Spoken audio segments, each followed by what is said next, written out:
Process. So దాంట్లో ఒక 54 వరకు కూడా మనకి క్యాండిడేట్స్ ఉండడం జరిగింది.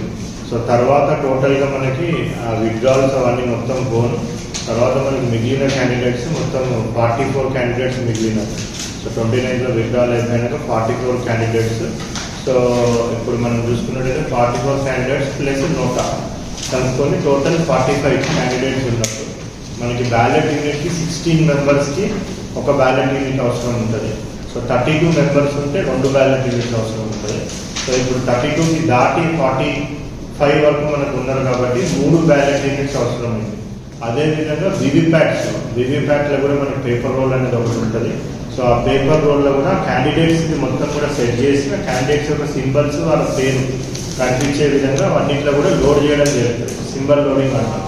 సో ఆ సింబల్ లోడింగ్ కూడా వివిప్యాట్స్ కంప్లీట్ చేసుకొని టెస్ట్ ఓట్స్ అందరికి కూడా వేసి ప్రాపర్గా సింబల్ వస్తుందా లేదా కూడా చెక్ చేయడం జరిగింది. సో దాంట్లో కొన్ని ఏమైనా డిఫెక్ట్ ఉంటే కూడా ఈవీఎంస్ అవన్నీ కూడా మనము తీసేసి వాటి ప్లేస్లో కూడా మంచిగా పనిచేసే ఈవీఎంస్ అన్ని పెట్టడం జరిగింది. సో 7 అసెంబ్లీ సెగ్మెంట్స్లో కూడా మనకు సఫిషియంట్ నెంబర్ ఆఫ్ అంటే 125% వరకు కూడా మనకి EVMs ballot units plus control units ఉన్నాయి. అదేవిధంగా ఒక 140% వరకు కూడా మనకి వివిప్యాట్స్ ఉన్నాయి. సో ఇప్పుడు సీసీటీవీ కెమెరా ఫుటేజెస్లో అన్నీ కూడా సీసీటీవీ సర్వైలెన్స్లో ఈవీఎంస్ ఏవైతే ఉన్నాయో అవన్నీ కూడా ఆల్రెడీ మనకి ఈ ఈవీఎంస్ స్ట్రాంగ్ రూమ్స్లో పెట్టడం జరిగింది.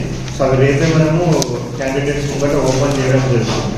సో అదేవిధంగా ఎక్స్పెండిచర్ మానిటరింగ్కి సంబంధించి కూడా సో మనకి 44 క్యాండిడేట్స్ ఉన్నారు.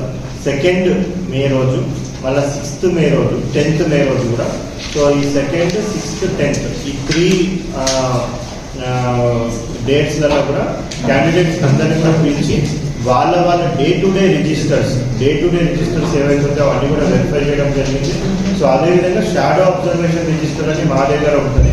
సో దాంట్లో కూడా వెరిఫై చేసి మాది ఎంత అమౌంట్ వస్తుంది వాళ్ళది ఎంత అమౌంట్ వస్తుంది అని కూడా రీకన్సిల్ చేయడం జరిగింది. వయలేషన్ కింద పరిగణించడం జరుగుతుంది.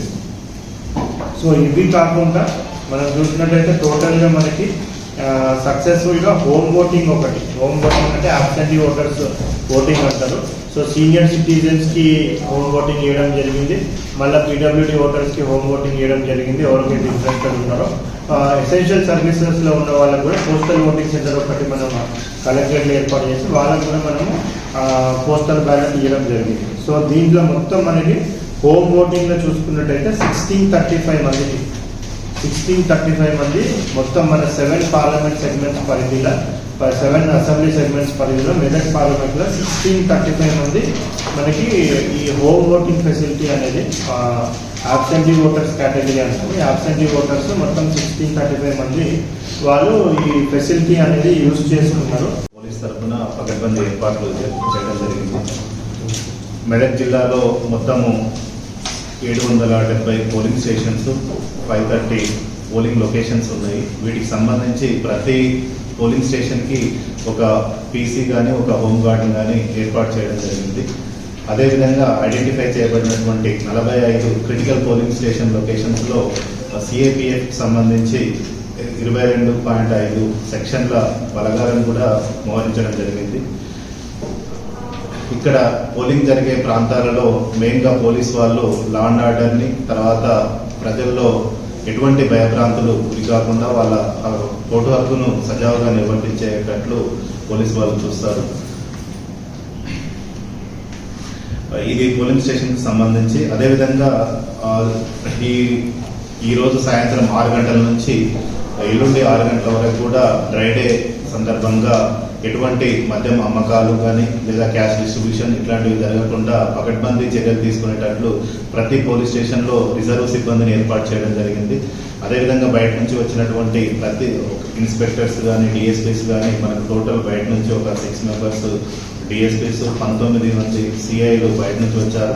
వాళ్ళకు కూడా స్పెషల్ టీమ్స్ ఏర్పాటు చేసి ఇటువంటి ఇల్లీగల్ డిస్ట్రిబ్యూషన్ జరగకుండా చూడడానికి వాటి స్పెషల్గా టీమ్స్ ఏర్పాటు చేయడం జరిగింది.